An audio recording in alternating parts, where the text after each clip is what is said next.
I'm here to show you how to make some do-it-yourself Play-Doh.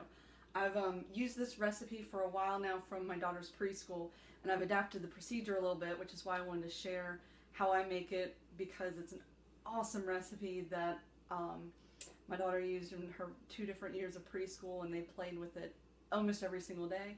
And I've used it in a bunch of different workshops for teachers to show them how they can use it in their class from elementary school through high school. And I wanted to share that with you guys. All right. Flour. And I start by getting a pot and putting 2 cups of water in it, and going ahead and putting it on high, and might as well add the salt now too. I want to go ahead and get all the salt dissolved into it so that when it's all done, there's a smooth texture to the Play-Doh, because rather than feeling that grainy salt when it's all done. Also, I really prefer using a wooden spoon. This recipe is a lot of fun, but to make it, it's a bit difficult to start at times, and so the wooden spoon isn't going to bend on me like my plastic spoons or metal spoons. So I'm just going to let this come to a boil. Okay, I've got the water coming to a nice boil, and the salt mostly dissolved. I can kind of hear a little bit of grit there. And I don't want to boil too much because it can make the salt come out of solution, but even though it's not completely clear, it's mostly dissolved, and I'll go ahead and work with that. I'm going to bring it down, maybe medium-high, and set it to the side. And now I need to add 2 tablespoons of cream of tartar, 1 tablespoon of oil, and 2 cups of flour.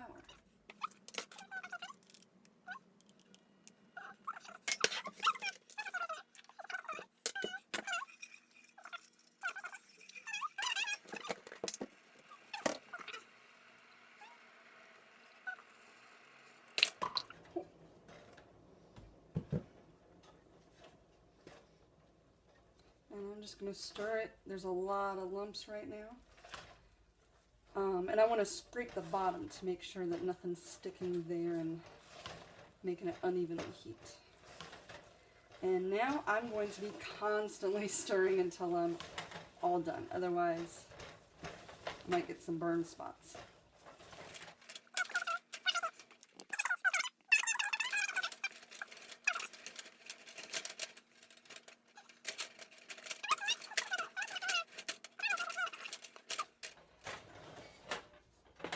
I really like to add food coloring and some scents to it, but I don't want to turn my spoon a color, so I'm going to wait to do that by hand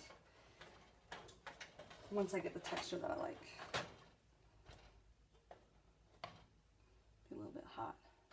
Oh, that looks good. It's not sticking to my hands, which is really important.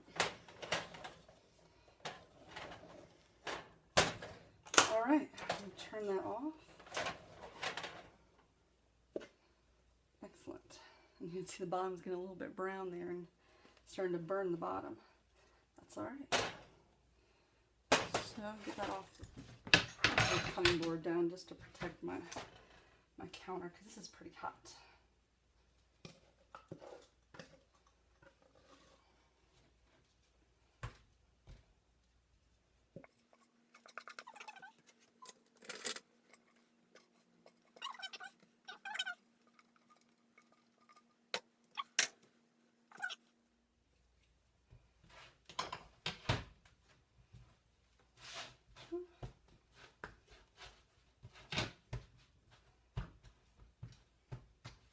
Spread it out some and let it cool down. Oh, that's hot. Hand's a little red. Alright. I'm just going to spread that out and let it cool down for a little while. Okay. I just kind of threw these apart as it was really hot so that I'd have more surface area to cool it off. And it's still hot in pockets, but a lot of it's just warm now. So now I can go ahead and work in some scents and some colors. And because I want to try to do some lemon essential oil, because I've got cinnamon, I've got pumpkin spice, and I have peppermint, but I don't have any lemon Play-Doh yet, I'm going to go with the color yellow. And got some different yellows here. We'll see if this is enough or if I need to add some more besides just this. So I'm going to put this all back together.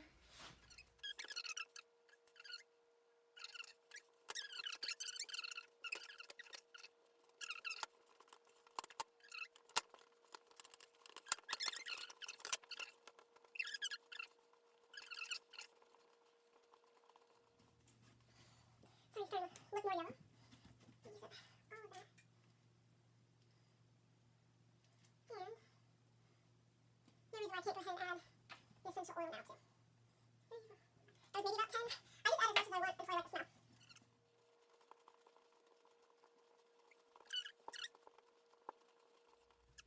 Oh, it smells really good. It smells like lemon. Yeah.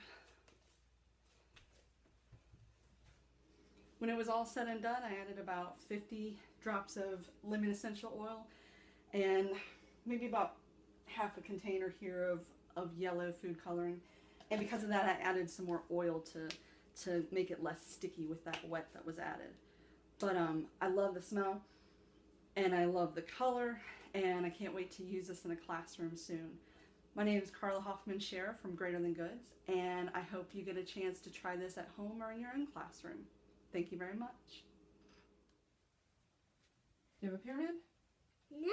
What do you have? A box. A box? Do you know what the math name for a box is? No. Oh. Or this kind of box? Let's make a tower.